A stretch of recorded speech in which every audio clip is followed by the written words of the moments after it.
रहे थे sort analysis. SWOT analysis क्या था? Strength, weakness, opportunities and threats. Strength मतलब हमारी इनहेरेंट एबिलिटी जिसकी वजह से हमें कोई फायदा मिलेगा। वीकनेस मतलब इनहेरेंट लिमिटेशन जिसकी वजह से हमें नुकसान हो जाएगा। अपॉर्चुनिटी मतलब हमारे लिए जिसकी भी बुके लो। अपॉर्चुनिटी मतलब हमारे लिए जो भी फेवरेबल कंडीशंस होती हैं उसे क्या कहते हैं अपन? अपॉर्चुनिटीज कह देते हैं। और थ्रेट्स मतलब जो भी हमारे लिए अनफेवरेबल कंडीशंस होती हैं उसे क्या कह देते हैं अपन? थ्रेट्स कह देते हैं। Then significance of SWOT analysis. Significance मतलब अपन क्या देख रहे हैं यहाँ पे? Importance of SWOT analysis. SWOT analysis की इंपॉर्टेंस क्या है? पहली इंपॉर्टेंस है लॉजिकल फ्रेमवर्क। सॉर्ट एनालिसिस से मुझे सिस्टमैटिक और क्लियर अंडरस्टैंडिंग मिल जाती है जो भी इश्यूज आ रहे हैं और उनका क्या इम्प्लीकेशंस होगा ऑर्गेनाइजेशन पे, शॉर्ट टर्म इम्प्लीकेशन और लॉन्ग टर्म इम्प्लीकेशन। जितने भी इश्यूज आएंगे उनको अपन सिस्टमैटिकली समझ पाएंगे कि ये इश्यूज आ सकते हैं और इसका इम्पैक्ट शॉर्ट टर्म पे ये पड़ेगा और लॉन्ग टर्म पे ये पड़ेगा। ये अपन को सॉर्ट एनालिसिस से पता चल सकता है। सॉर्ट एनालिसिस से आपको बहुत सारे स्ट्रैटेजिक ऑल्टरनेटिव्स मिल सकते हैं और हर एक ऑल्टरनेटिव का बिजनेस के ऊपर क्या इम्पैक्ट पड़ेगा वो भी आप पता लगा सकते हो। Then comparative analysis. यहाँ पे क्या होता है? आप कंपेयर करते हो अपने इंटरनल और एक्सटर्नल एनवायरनमेंट। इंटरनल मतलब आप अपनी strength and weakness and external मतलब अपॉर्चुनिटीज एंड थ्रेट्स। इनको कंपेयर करते हो। आप कंपेयर कर सकते हो हाई अपॉर्चुनिटी हाई स्ट्रेंथ वाली सिचुएशन है क्या, हाई थ्रेट हाई स्ट्रेंथ वाली सिचुएशन है, हाई थ्रेट लो स्ट्रेंथ वाली सिचुएशन है, एक्सेट्रा। तो ये सारे रिलेशनशिप अपन जानने की कोशिश करते हैं ताकि अपन एक अप्रोप्रिएट स्ट्रैटेजी को चूज कर सकें। Then strategy identification. आपको पता चल गया ये ऑल्टरनेटिव्स हैं, ये सारे इश्यूज हैं। आपको कंपैरिजन कर लिया कि सिचुएशन कौन सी है, हाई स्ट्रेंथ हाई अपॉर्चुनिटी वाली है या लो स्ट्रेंथ हाई अपॉर्चुनिटी वाली है, सो ऑन जितनी भी है। फिर उसके बाद जो भी आपको बेस्ट लगता है वो सारी स्ट्रैटेजी, जो स्ट्रैटेजी आपको सूटेबल लगती है वो स्ट्रैटेजी आप क्या कर लेते हो? चूज कर लेते हो। उस स्ट्रैटेजी पे आप काम करना शुरू कर देते हो, उसे क्या कहते हैं? Strategy identification. वैसे इन्होंने हेडिंग तो क्या दी है? इंपॉर्टेंस की, बट इन्होंने स्टेप्स टाइप्स दे दिया तो वो अपन सीक्वेंस में याद करेंगे ये इंपॉर्टेंस। पहला इंपॉर्टेंस क्या है आपका? लॉजिकल फ्रेमवर्क, कि यहाँ हमें क्लियर अंडरस्टैंडिंग मिलेगी कि क्या क्या इश्यूज आ रहे हैं ऑर्गेनाइजेशन के ऊपर और उनका इम्पैक्ट शॉर्ट टर्म पे और लॉन्ग टर्म पे क्या पड़ेगा, क्या ऑल्टरनेटिव्स हैं और उनका इम्पैक्ट क्या पड़ेगा। ये सारी चीजें अपन बहुत डिटेल में समझेंगे। सेकेंड है आपका कंपेरेटिव एनालिसिस। आप इंटरनल और एक्सटर्नल एनवायरनमेंट को कंपेयर कर रहे हैं, strength weakness opportunities and threats को क्या कर रहे हैं यहाँ पे? Compare. Like high strength high opportunity, high strength low opportunity, high strength high threat etcetera, ये सारे कॉम्बिनेशन हो जाएंगे।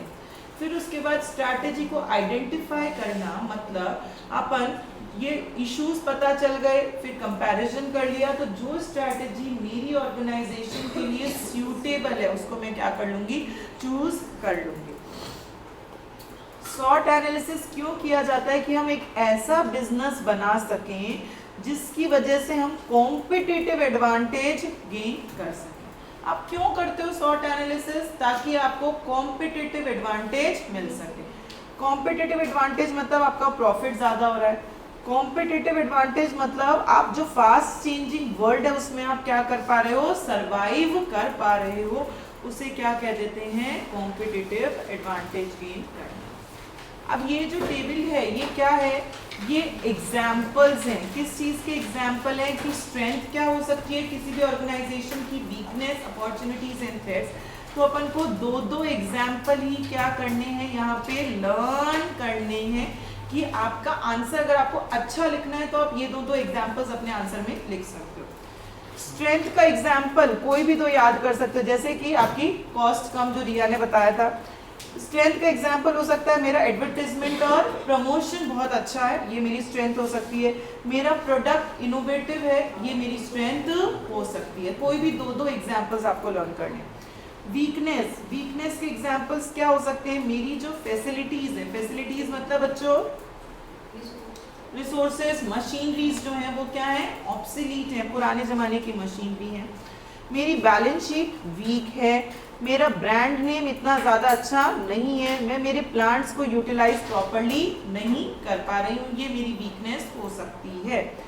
अपॉर्चुनिटीज़ किसी भी ऑर्गेनाइजेशन के लिए क्या हो सकती है, सर्विंग एडिशनल कस्टमर ग्रुप्स और expanding into new geographic markets और प्रोडक्ट सेगमेंट्स, वो एक्सपैंड कर रहे हैं, नए जोग्राफिक मार्केट्स में आप एक्सपैंड कर सकते हो, ये आपके लिए अपॉर्चुनिटी हो सकती है।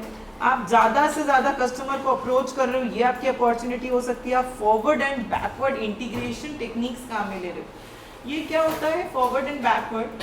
जो वर्टिकल इंटीग्रेशन जब पढ़ेंगे तो वहाँ आ जाएगा फॉरवर्ड एंड बैकवर्ड।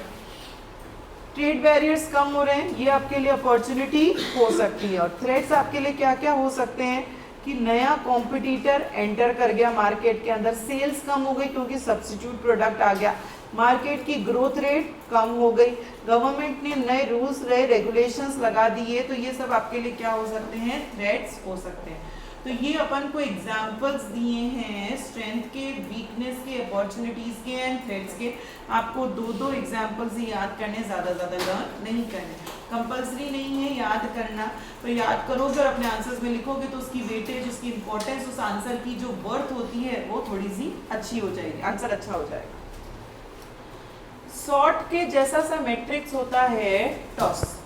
ये जो सॉर्ट है ये पोर्टफोलियो एनालिसिस मॉडल में नहीं था, पोर्टफोलियो में तो वो चार ही थे, कौन से बीसीजी, एनसॉस, जनरल इलेक्ट्रिक, मैकिन्से और एक मैंने अभी छुड़वाया एडीएल जो मैं अभी पढ़ा दूंगी। सॉर्ट अपने आप में अलग टॉपिक है, टॉस मैट्रिक्स अपने आप में अलग टॉपिक है। टॉस क्या होता है, सॉर्ट का ही एक्सटेंडेड फॉर्म होता है आपका सॉर्ट। टॉस जो है वो सिमिलर है सॉर्ट जैसे, इसको किसने डेवलप किया था, हेंस वेइनरिच ने उसको डेवलप किया था। यहाँ स्ट्रेंथ वीकनेस को कंपेयर किया जाता है अपॉर्चुनिटीज और थ्रेट्स के साथ। ये मैट्रिक्स एक्सपेंशन है, सॉर्ट एनालिसिस का एक्सपेंशन होता है टॉस। टी का मतलब क्या होता है, थ्रेट्स। ओ का मतलब क्या होता है, अपॉर्चुनिटीज। डब्ल्यू का मतलब क्या होता है, आपकी वीकनेस। और एस का मतलब क्या होता है, आपकी स्ट्रेंथ। तो it is an extension of sort matrix. क्यों, सॉर्ट में वो ये नहीं बता पाता था कि आप कौन सी स्ट्रैटेजी को चूज करो जिससे आपकी थ्रेट और वीकनेस कम हो जाए। वो ये बोलता था ये सारे ऑप्शंस और ये आपके लिए बेस्ट सूटेबल है, बट वो ये नहीं बताएगा कि ये चूज करोगे तो इससे वीकनेस कम हो जाएगी, वो ये नहीं बताता था। जबकि जो टॉस मैट्रिक्स है वो ये भी बताएगा कि अगर आप इस स्ट्रैटेजी को फॉलो करते हो तो इससे आपकी थ्रेट्स और वीकनेस जो है वो कम हो जाएंगी, इसीलिए इस पे एक्सपेंशन का है। और क्यों ये एक्सपेंशन है, सॉर्ट में सिर्फ और सिर्फ आप प्लानिंग करते थे, जबकि सॉर्ट टॉस में क्या करते थे, आप एक्शन कर देते, वहां से प्लान करते थे, एक्चुअली उसको इम्प्लीमेंट कर देते हैं। तो टॉस सॉर्ट से एक्सटेंडेड फॉर्म क्यों होता है, दो रीजंस बच्चों, दो रीजंस क्या हैं। सॉर्ट कभी भी ये नहीं बताता था कि कौन सी स्ट्रैटेजी हम काम में लें जिससे मेरी थ्रेट्स और वीकनेस कम हो जाए, जबकि टॉस ये बताएगा कि आप कौन सी स्ट्रैटेजी को काम में लो जिससे थ्रेट्स और वीकनेस कम हो जाए। सॉर्ट सिर्फ प्लानिंग था और टॉस क्या है, एक्शन ओरिएंटेड है, इसीलिए टॉस को सॉर्ट का क्या कहा जाता है, एक्सटेंशन फॉर्म कहा जाता है।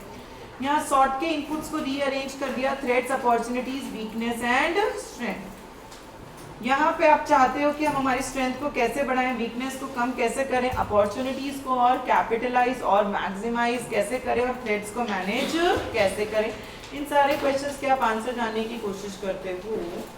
यहाँ पे आपका मैट्रिक्स ये बना हुआ नहीं है, बना लो।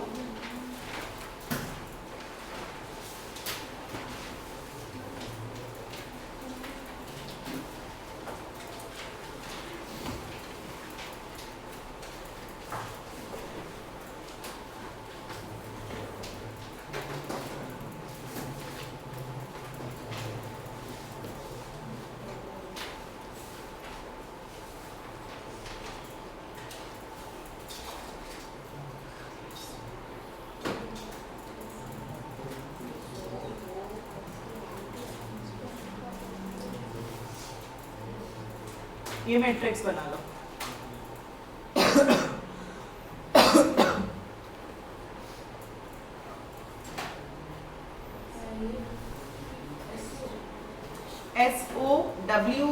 SOWOSTWT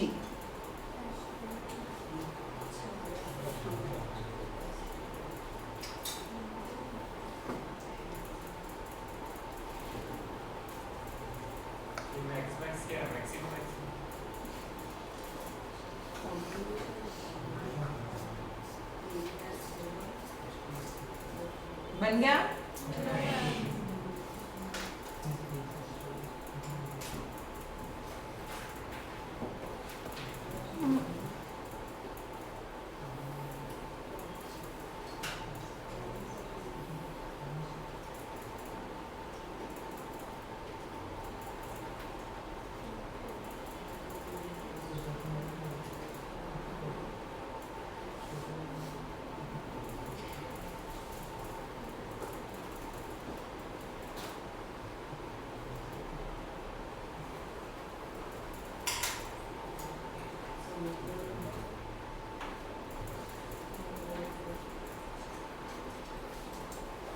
बन गया, पढ़े।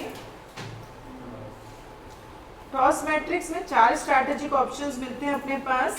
सबसे पहला SO is max max situation है ऐसो कि हम किस तरीके से हमारी स्ट्रेंथ को यूटिलाइज करें ताकि हम ज़्यादा से ज़्यादा अपॉर्चुनिटीज़ को क्या कर सकें, ग्रैब कर सकें। आप कैसे अपनी स्ट्रेंथ को यूटिलाइज करो ताकि अपॉर्चुनिटीज़ का ज़्यादा से ज़्यादा फायदा उठा सको और आपको क्या मिल सके, कॉम्पिटिटिव एडवांटेज मिल सके। नेक्स्ट है आपका एसटी मतलब मैक्स मिन स्ट्रेंथ। हम किस तरीके से हमारी स्ट्रेंथ को यूटिलाइज करें ताकि जो टी मतलब थ्रेट्स को हम क्या कर सकें, मिनिमाइज कर सकें, कम कर सकें।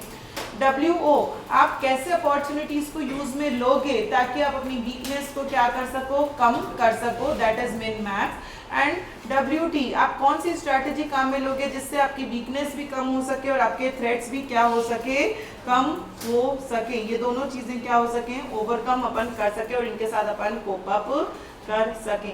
तो टॉस मैट्रिक्स में ये 4 स्ट्रैटेजिक ऑप्शंस होते हैं आपके, max max min, min max and मिन मिन। मैक्स क्या होगा, strength and opportunity. Max min strength and threat. Min max मतलब वीकनेस एंड अपॉर्चुनिटी और मिन मतलब वीकनेस एंड थ्रेट। कि आप कैसे अपनी स्ट्रेंथ को यूटिलाइज करेंगे कि ज्यादा से ज्यादा अपॉर्चुनिटी को ग्रैब कर सकें, कैसे स्ट्रेंथ को यूटिलाइज करोगे कि थ्रेट्स को कम कर सको, कौन सी अपॉर्चुनिटी पे काम करोगे ताकि वीकनेस कम हो सके और कौन सी स्ट्रैटेजी पे हम काम कर सकें कि वीकनेस और थ्रेट्स हमारे दोनों कम होने चाहिए और उस एनवायरनमेंट के साथ हम कोप अप कर सकें। तो toss matrix is an extension of sort matrix. क्यों बच्चों, toss is an extension of sort, क्यों? हाँ, ये भी बताएगा कि थ्रेट्स और वीकनेस को कम कैसे किया जाता है, यहाँ पे ये भी बताएगा। सेकेंड, वो सिर्फ प्लानिंग का, ये एक्शन ओरिएंटेड भी होता है। और यहाँ पे ये 4 स्ट्रैटेजीज होती हैं, आप डायग्राम बनाकर बता सकते हैं।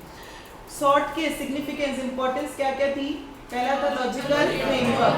लॉजिकल फ्रेमवर्क मतलब ये सारे इश्यूज बताएगा क्या आने वाले हैं और उनका क्या इम्पैक्ट पड़ेगा शॉर्ट टर्म और लॉन्ग टर्म, क्या ऑल्टरनेटिव्स और क्या इम्पैक्ट पड़ेगा। फिर कंपेयर किया अपन ने स्ट्रेंथ को, वीकनेस को, अपॉर्चुनिटीज को एंड थ्रेट्स को। अपन high strength high opportunity, high strength low opportunity, high strength high threat, ऐसे 3-4 कॉम्बिनेशंस बताकर बता देना। फिर लास्ट क्या था, स्ट्रैटेजी आइडेंटिफिकेशन, कि जब आपको एक बार इश्यूज पता चल गए, कंपैरिजन कर लिया, तो फिर जो सूटेबल स्ट्रैटेजी आपको अपने लिए लगती है उसको क्या कर लोगे, चूज कर लोगे। क्यों करते हो सॉर्ट एनालिसिस? ताकि हम एक ऐसा बिजनेस मॉडल बना सकें जिसकी वजह से उसको कॉम्पिटिटिव एडवांटेज मिल सके और वो फास्ट चेंजिंग एनवायरनमेंट में सरवाइव कर सके। क्लियर, समझ में आ गया सॉर्ट क्या होता है और टॉस क्या होता है। Then next topic is different levels of strategies. अपन ने पढ़ा था बच्चों स्ट्रैटेजी कहाँ बनाई जाती है, 3 लेवल्स पे, corporate level, business level, functional level. Corporate level कौन सा था? CEO, बोर्ड ऑफ डायरेक्टर्स, जो टॉप मैनेजमेंट है, उनकी स्ट्रैटेजीज क्या होंगी कि मुझे कैसे शेयर होल्डर्स का रिटर्न बढ़ाना है, मुझे कहाँ पे पैसा इन्वेस्टमेंट करना है, मुझे कहाँ पे मर्जिंग करनी है, किस बिजनेस को मुझे एक्वायर करना है। इस तरीके की टॉप मैनेजमेंट कॉर्पोरेट लेवल आपकी स्ट्रैटेजीज बनाता है। बिजनेस लेवल किस तरीके की स्ट्रैटेजी बनाएगा कि उसका बिजनेस कैसे आगे बढ़ सके। तो बिजनेस लेवल स्ट्रैटेजीज कि वो अपने बिजनेस को कॉम्पिटिटिव एडवांटेज लाने के लिए बिजनेस लेवल स्ट्रैटेजीज। अब ये जो स्ट्रैटेजीज के नाम लिखे हुए हैं ये सारी स्ट्रैटेजीज एक चैप्टर है, आने वाले टाइम पे अपन पढ़ेंगे। कॉस्ट लीडरशिप अपन पढ़ चुके, क्या होती थी कॉस्ट लीडरशिप? 2 पढ़ी थी ना, माइकल पोर्टर ने 2 बताई थी, cost leadership and differentiation. Cost leadership मतलब कॉस्ट एडवांटेज मतलब सस्ते में सामान बेचो और डिफरेंशिएशन मतलब यूनिक सामान बेचो। तो कॉस्ट लीडरशिप हो सकती है आपकी, डिफरेंशिएशन हो सकती है, focus on particular segment of customers, ये strategy same. Functional level strategy, functional level मतलब departments, marketing department, finance department, HR department, तो ये लोग जो काम कर रहे हैं उस ऑपरेशन को और इफेक्टिव बनाने के लिए स्ट्रैटेजीज बनाएंगे। कौन सी स्ट्रैटेजीज बन सकती है? Manufacturing, material, R&D etcetera. And एक और होती है ग्लोबल स्ट्रैटेजी। ग्लोबल क्या होती है कि आपको अपने बिजनेस को ग्लोबली बढ़ाना है, बिजनेस को पूरी दुनिया में फैलाना है जिससे आपको कॉम्पिटिटिव एडवांटेज मिल सके। तो 4 लेवल्स पे ऑर्गेनाइजेशन में स्ट्रैटेजीज बनाई जा सकती हैं, कॉर्पोरेट लेवल पे, बिजनेस लेवल पे, फंक्शनल लेवल पे एंड ग्लोबल लेवल। ठीक है, last topic of the chapter is globalization. बच्चों क्या होता है globalization? Integrating the whole world into a huge market, पूरी दुनिया को एक मार्केट में कन्वर्ट करना जहां सारे ट्रेड बैरियर्स हट जाते हैं, उसे क्या कहते हैं? ग्लोबलाइजेशन कह देते हैं। ग्लोबलाइजेशन मतलब integration of world into the huge market, यहाँ पे जो ट्रेड बैरियर्स होते हैं वो हट जाते हैं। अगर आप एक कंपनी के पॉइंट ऑफ व्यू से कहो एक ऑर्गेनाइजेशन, तो ऑर्गेनाइजेशन मतलब क्या होता है कि the company commit itself heavily with several manufacturing locations around the world, offer products in several diversified industries. ये क्या कहता है? किसको आप ग्लोबल कंपनी, ग्लोबल ऑर्गेनाइजेशंस कह सकते हो? कि एक ऑर्गेनाइजेशन उसकी मैन्युफैक्चरिंग लोकेशंस दुनिया भर में फैली हुई है, मतलब इंडिया में, एक जापान में और एक कनाडा में। ठीक है, इंडिया में कंपनी ABC है, उसका एक कंपनी इंडिया में खुली हुई है, एक जापान में और एक कनाडा में।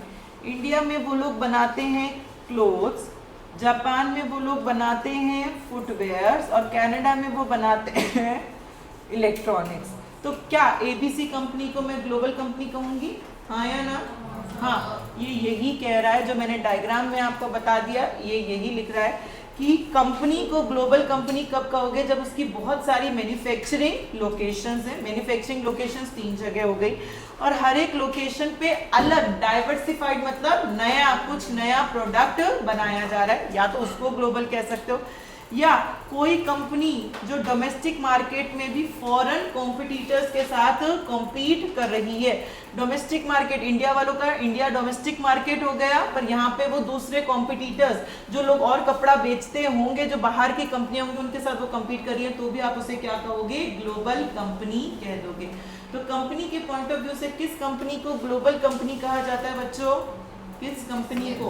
जिसकी बहुत सारी मैन्युफैक्चरिंग लोकेशंस और हर लोकेशन पे अलग अलग प्रोडक्ट्स बनाए जाते हो, या फिर वो अपने डोमेस्टिक मार्केट में ही फॉरेन कॉम्पिटिटर्स के साथ कम्पीट कर रही हो।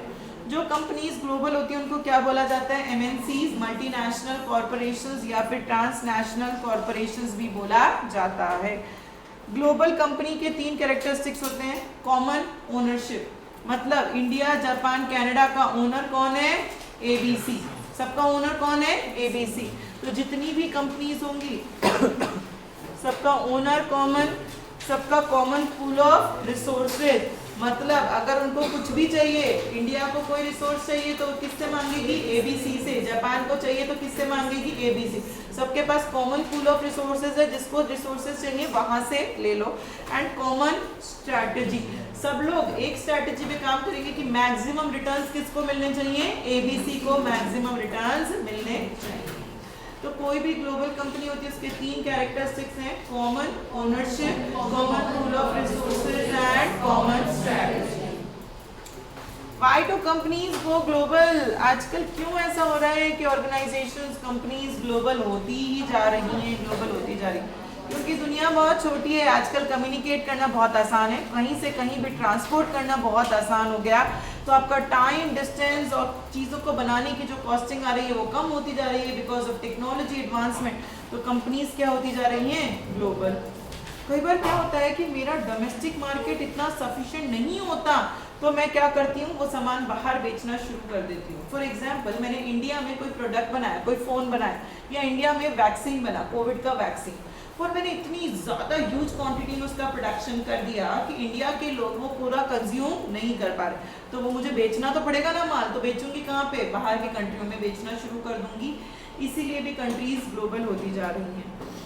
जो माइंस और मिनरल्स होते हैं उसके लिए अपन को दूसरी कंट्रीज पे डिपेंड होना पड़ता है, इसलिए भी अपन ग्लोबल होते जा रहे हैं। कई बार क्या होता है कि मैंने इंडिया में कोई फ़ोन बनाया, ठीक है।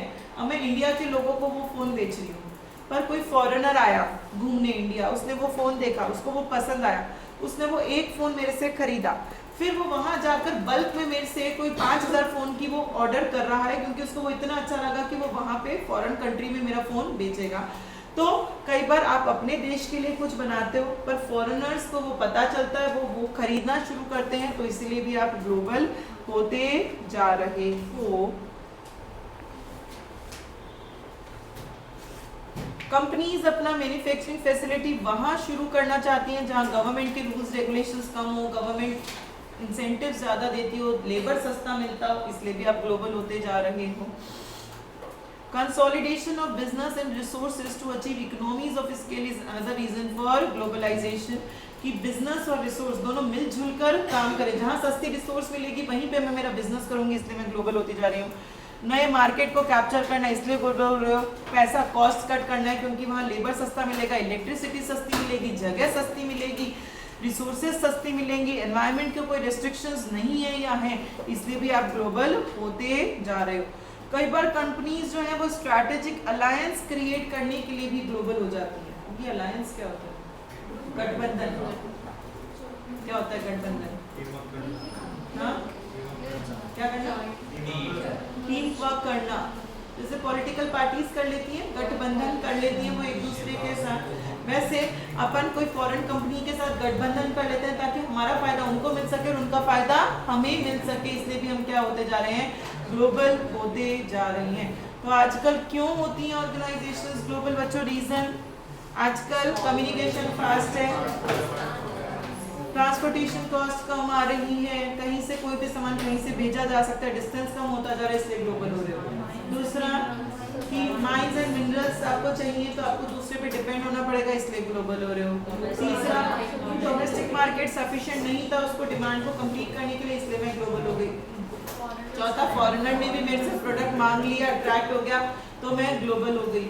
देन वहाँ रिसोर्सेज सस्ती मिलती हैं, गवर्नमेंट के इंसेंटिव्स मिल रहे हैं, लेबर सस्ता, रिसोर्सेज सस्ती, मैन्युफैक्चरिंग फैसिलिटी सस्ती, सब सस्ता, तो अपन वहाँ पे काम शुरू कर देते हैं ग्लोबल। स्ट्रैटेजिक अलायंस भी कर देते हैं ग्लोबलाइजेशन के लिए। तो ये सारे रीजंस हैं कि आप ग्लोबल क्यों होते जा रहे हो। ग्लोबलाइजेशन की बच्चों 3 कैरेक्टरिस्टिक्स क्या थी ग्लोबलाइजेशन की?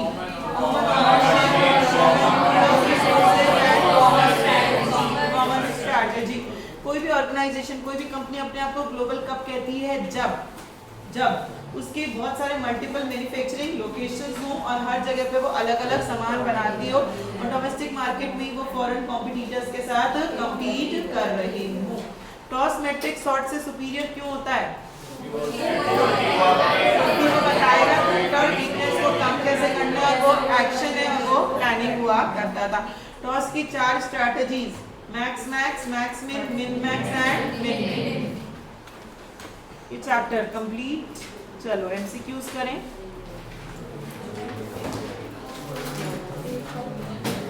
The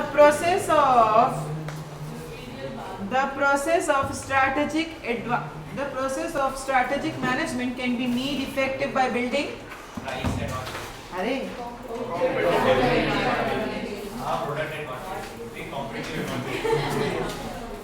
competitive landscape requires the application of competitive strategy and intelligence। क्या है कॉम्पिटिटर की? क्या स्ट्रैटेजी है?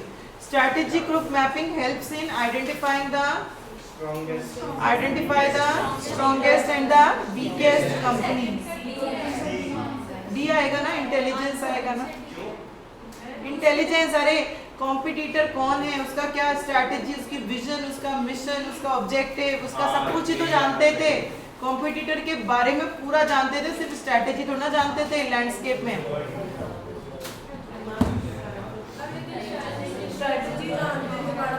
नहीं बेटा, विजन मिशन भी जानते थे उसका, वो डायरेक्ट है कि वो इनडायरेक्ट है ये भी जानते थे, उसका ऑब्जेक्टिव भी जानते थे, वो क्या प्रोडक्ट बेच रहा है वो भी जानते थे, सब जानते थे।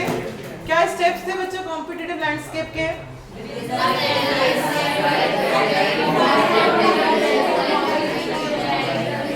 क्या बोल रहे हैं तो समझ में नहीं आया। Identify the competitors, understand the competitors strength weakness, put all the information together. Identify में देखते तो उसका मार्केट शेयर, अंडरस्टैंड में वो क्या प्रोडक्ट बेच रहा है, उसकी स्ट्रेंथ कि वो क्यों कस्टमर उसी से खरीदता है, उसकी कमियां कि वो क्या कर नहीं पाया, और सारी इंफॉर्मेशन को एक जगह कर मैं देखती थी मैं उसकी कमियों का फायदा कैसे उठा सकती हूँ और मुझे अपने आप में कहाँ सुधार करना है। इंटेलिजेंस नहीं आई,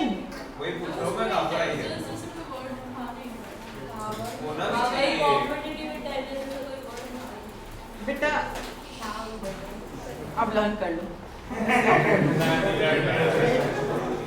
Attractiveness of a firm while conducting industry analysis should be seen in attractiveness relative terms में देखी जाती है, absolute या comparative या all of the above। relative अरे अपन ने नहीं देखी थी prospects financial attractiveness of industry, ऐसा कुछ पढ़ा था इंडस्ट्री एंड कॉम्पिटिटिव एनालिसिस के अंदर लास्ट पॉइंट पढ़ा था prospects and financial attractiveness of industry. Industry attractive है या नहीं है, वो ओवरऑल प्रॉफिट एवरेज प्रॉफिट से ज्यादा है या ऐसा कुछ अपन देखते थे, मतलब वो रिलेटिव टर्म्स में देखते थे, एग्जैक्ट एब्सोल्यूट टर्म्स में नहीं देखते थे। कॉम्पिटिटर्स बच्चों ये सुनना, competitors differentiation, customer value and application of competencies are the three important areas of core competency। किसने दिए थे ये, किसने दिए थे ये तीन area, Gerry Helen, C K Prahlad and Gerry Helen ने ये तीन एरियाज बताए थे। हाँ बच्चों, कॉम्पिटिटिव डिफरेंशिएशन का मतलब क्या होता था, यूनिक, उससे अलग होना चाहिए जो कोई भी आसानी से कॉपी ना कर सके। कस्टमर वैल्यू मतलब फंडामेंटल बेनिफिट मिलना चाहिए, तभी अपन को कॉम्पिटिटिव एडवांटेज मिलेगा। एंड एप्लीकेशन ऑफ कॉम्पिटेंसी सब पे अप्लाई होनी चाहिए, एक डिपार्टमेंट की जिम्मेदारी नहीं होती है। कुछ याद है ऐसा सा? A tool by which management identifies and evaluates the various businesses that make up a company is termed as value chain analysis? नहीं, portfolio analysis।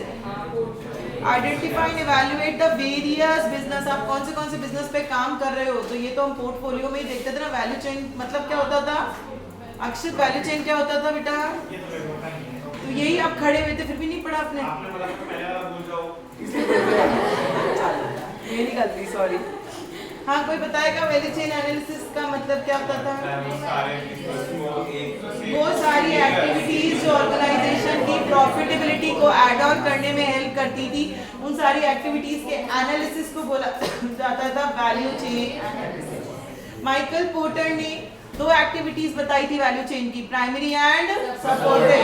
नाम बताओ, प्राइमरी कौन सी थी?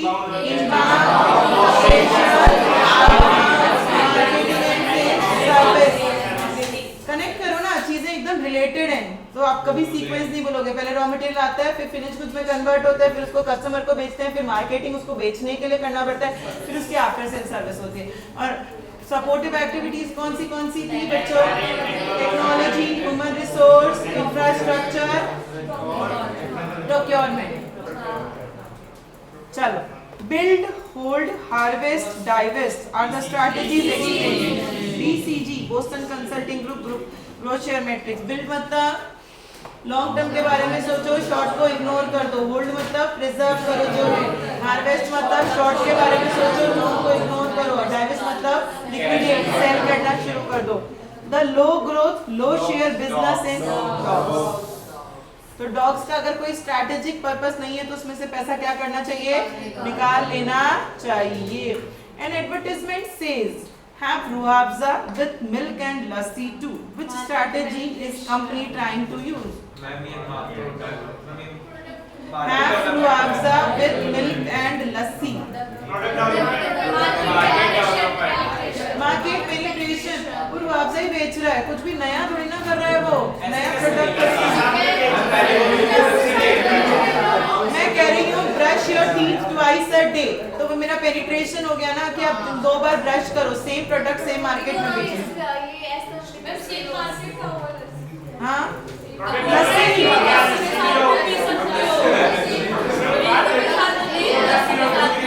हाँ मैं ऐसा बोल रही हूँ कि रुआवजा आप वैसे भी पियो, जूस के जैसे भी, और मिल्क में भी पियो, लस्सी में पियो, बहुत टेस्टी लगता है, मिठाई में भी डालो। तो मैं मेरा प्रोडक्ट और ज्यादा बेचने की कोशिश कर रही हूँ।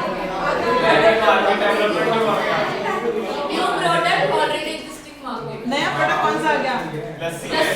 अरे लस्सी मैं बेच नहीं रही, मैं रुआवजा बेच रही हूँ, मैं रुआवजा बेच रही हूँ। मार्केट नया थोड़ी ना हो गया।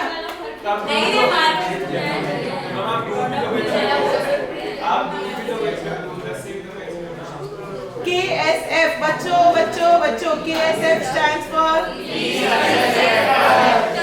की सक्सेस फैक्टर्स। क्या होते थे वो सारे रूल्स, अगर अपन उनको फॉलो करेंगे तो अपन को क्या मिल सकता है, बिजनेस में सक्सेस मिल सकती है। वो रूल्स जानने के लिए आपने कुछ क्वेश्चंस के आंसर किए थे। हाँ very good.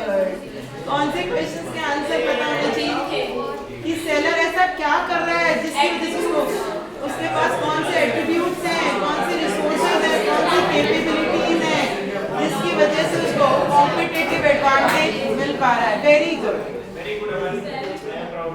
Very good.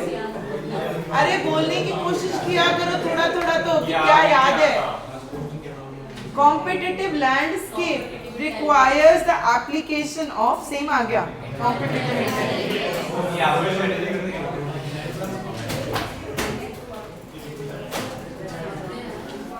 The goal of SWOT analysis is to dash the organization's opportunities and strength while dash its strength and its weakness.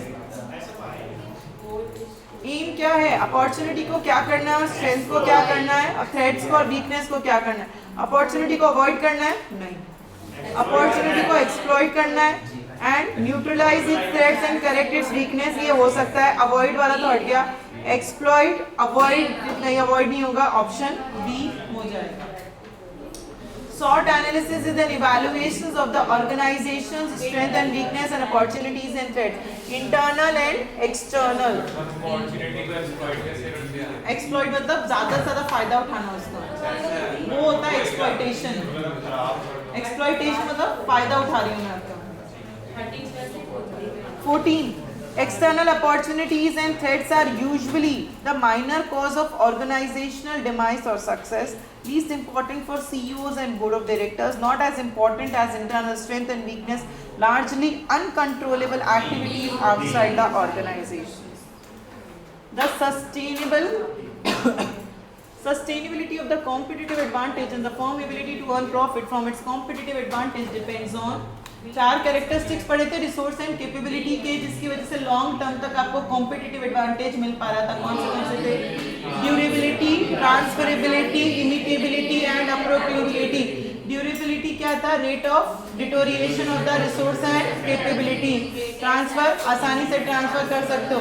Imitate की खरीद तो नहीं सकते बट स्क्रैच से बना सकते हो।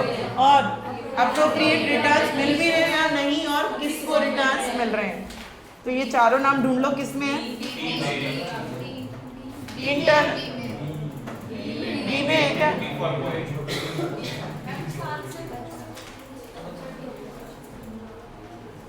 चलो, internal dash are activities in organizations that are performed specially well. Internal strength are the activities. Competencies तो बेटा डेवलप होती हैं, स्किल्स। इंटरनल आपकी जो स्ट्रेंथ है वो आप अच्छे से करोगे तो आपको कॉम्पिटिटिव एडवांटेज मिल पाएगा।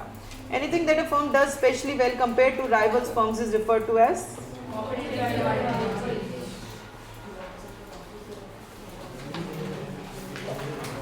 इसका क्या हो जाएगा answer? Competitive advantage. In long run when the growth rate slows down, star become cash cow.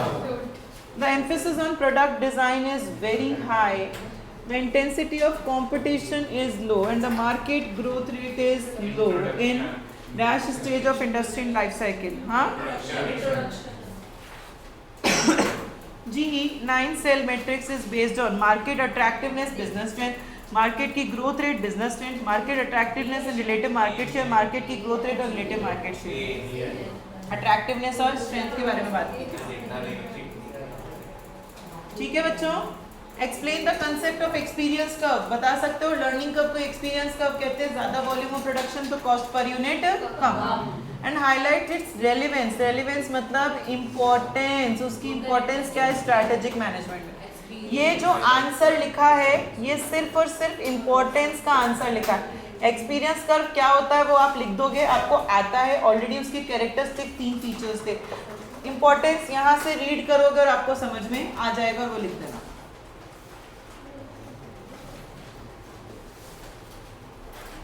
Write a short note on PLC and significance in portfolio analysis. PLC चारों स्टेजेस और इसका significance मतलब इम्पोर्टेंस क्या है, तो ये भी आप क्या कर लेना, रीड कर लेना यहाँ से answer. Construction of BCG, BCG क्या है, इतना ही नहीं लिखना, PLC लिखना है पूरा और फिर ये इसमें से कुछ लिखना है पढ़कर। BCG बता सकते हो, cash cow, stars, dogs and question mark. And utility, बच्चों इसकी यूटिलिटी बतानी है। यूटिलिटी मतलब जो पोस्ट आइडेंटिफिकेशन अपने स्ट्रैटेजीज पढ़ी है, बिल्ड, होल्ड, हार्वेस्ट, डाइवेस्ट, आप लिख लो, आप अगर भूल जाओ तो। यूटिलिटी मतलब आपको वो चारों स्ट्रैटेजीज बतानी है, build, hold, harvest, divest. What is the purpose of SWOT analysis? Why is it necessary to do SWOT analysis before selecting a particular strategy for the organization? तो SWOT analysis का significance, importance जो भी हमने पढ़ा है, logical framework, comparative analysis and strategy identification.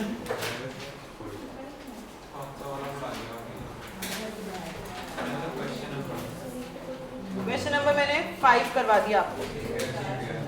How is toss matrix improvement over sort? बच्चों toss sort से अच्छा कैसे है?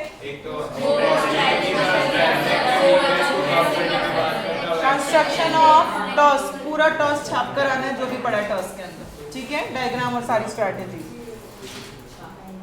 An industry comprises of only 2 firms, Surya Limited and Chandra Limited. From the following information relating to Surya Limited, prepare the BCG matrix, उसको बताना है। तो BCG matrix में क्या क्या था, star, cash cow, dogs and question mark. तो आप बताओगे स्टार में जिसमें उसका मार्केट शेयर भी ज़्यादा और मार्केट की ग्रोथ रेट भी ज़्यादा, वो तो स्टार में आ जाएगा, और उसमें और इन चारों के बारे में डिटेल में बताया ना। स्टार मतलब ये होता है, कैश काउ मतलब ये, डॉग्स मतलब ये, और क्वेश्चन मार्क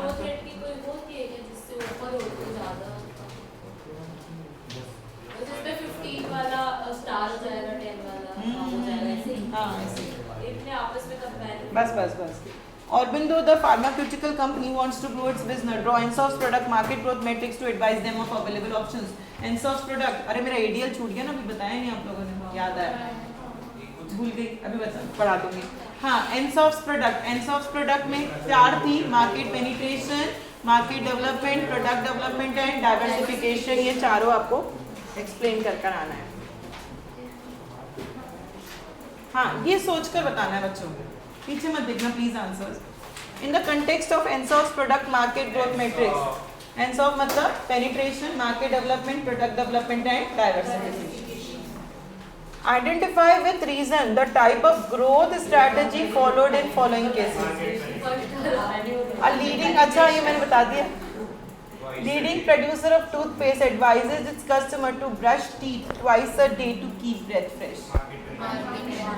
और आप एक लाइन इसके बारे में लिख सकते हैं, वो एक लाइन जरूर लिख कर आए अगर क्वेश्चन आए तो। A business giant in hotel industry decides to enter into dairy business.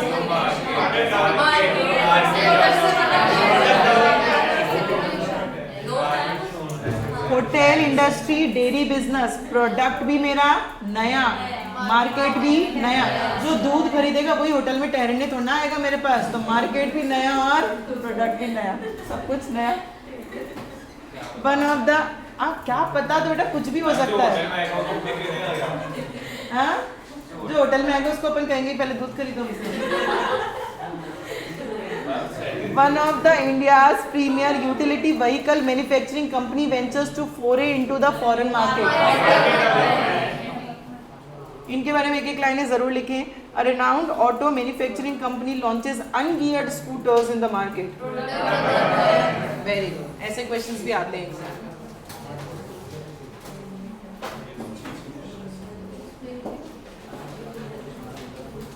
Management of internal linkages in the value chain could create competitive advantage in a number of ways. Briefly explain. Internal linkages बताओ. Primary to primary, miss the link. Primary to supportive, add supportive to supportive. बस वही लिखना है उसने, क्योंकि specifically बोला internal. अगर वो मैनेजिंग लिंकेजेस बोल देता तो मुझे इंटरनल और एक्सटर्नल दोनों लिखने पड़ते, पर उसने सिर्फ इंटरनल बोला है तो मैं सिर्फ इंटरनल लिंकेजेस ही लिखूंगी. सिनेरियो बेस्ड आप खुद रीड करें. एडीएल मैट्रिक्स और पढ़ा दो. हाँ थोड़ा सा, हाँ 2-3 लाइनें इंट्रोडक्शन की और फिर इंटरनल लिंकेजेस.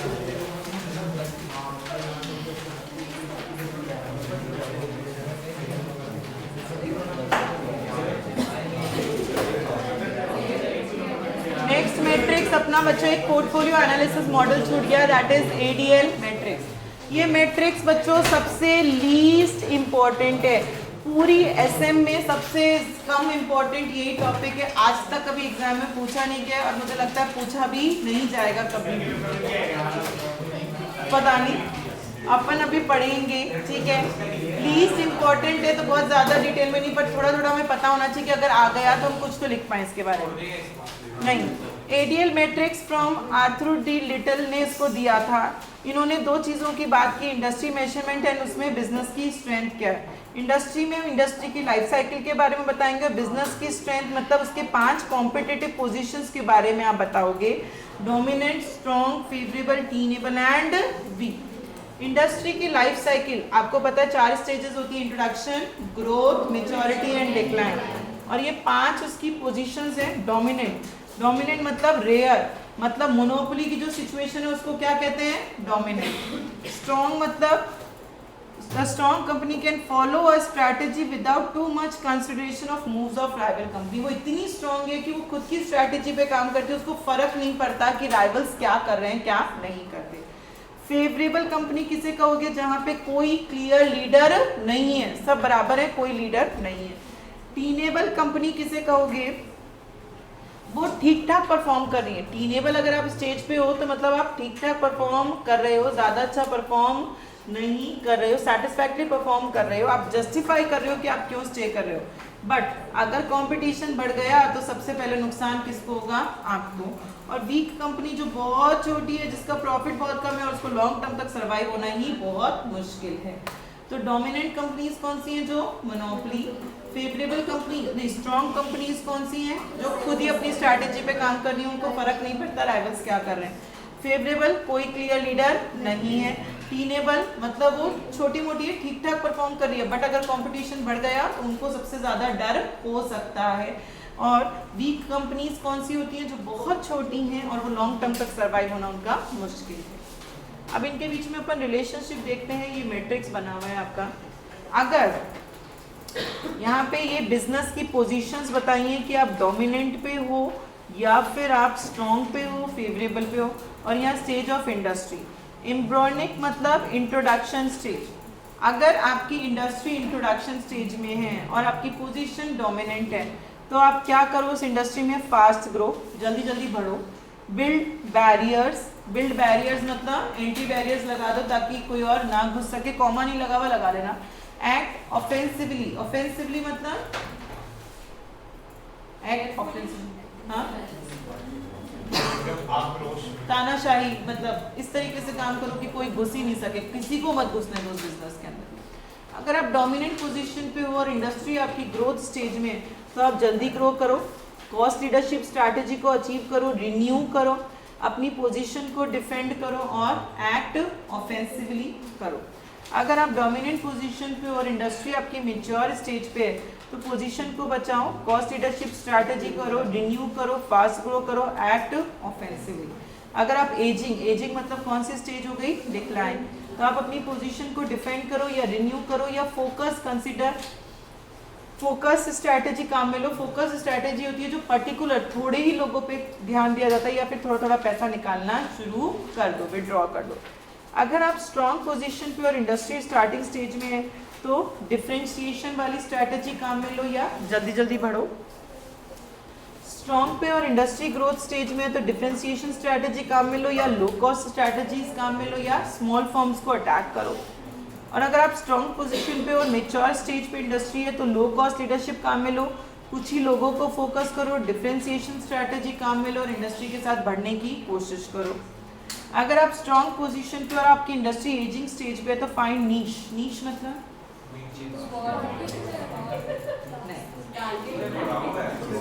नीश मतलब अपनी एक स्पेसिफिक पोजीशन को ढूंढना, एक जगह कि मेरी ये पोजीशन है, फाइंड करो, उस नीश को होल्ड करो, उस पोजीशन को होल्ड करो और या फिर पैसा धीरे धीरे निकालना शुरू कर दो।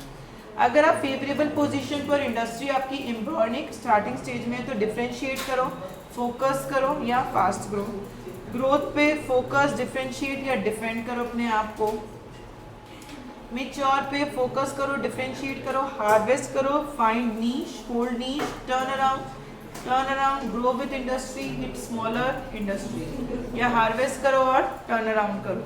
अगर आप टीनेबल पोजीशन पे और इंडस्ट्री इंट्रोडक्शन स्टेज में है तो इंडस्ट्री के साथ बढ़ो या फिर कुछ ही लोगों को फोकस करो, अपनी पोजीशन को होल्ड करो, टर्न अराउंड स्ट्रैटेजी काम में लो, फोकस करो, इंडस्ट्री के साथ बढ़ो या फिर पैसा विड्रॉ करो। टर्न अराउंड मतलब लॉस मेकिंग को प्रॉफिट मेकिंग में कन्वर्ट करने की कोशिश करो। मैच्योर में हो तो टर्न अराउंड या नीश को होल्ड करो और या फिर रिट्रेंचमेंट मतलब एक जगह से पैसा निकाल लिया, सब जगह से मत निकालो, या फिर डाइवेस्ट करो और रिट्रेंच करो। अगर आप वीक पोजीशन पे और इंडस्ट्री स्टार्टिंग पोजीशन पे तो find niche, catch up, grow with industry, या फिर टर्न अराउंड, रिट्रेंच, नीश और विड्रॉ, डाइवेस्ट या फिर विड्रॉ। इसमें से 2-2, 3-3 शब्द याद कर लेना। एग्जाम में अगर पूछ लें तो हम एटलीस्ट कुछ तो लिखकर आ सकें, बाकी इतना इंपॉर्टेंट ये मैट्रिक्स नहीं है।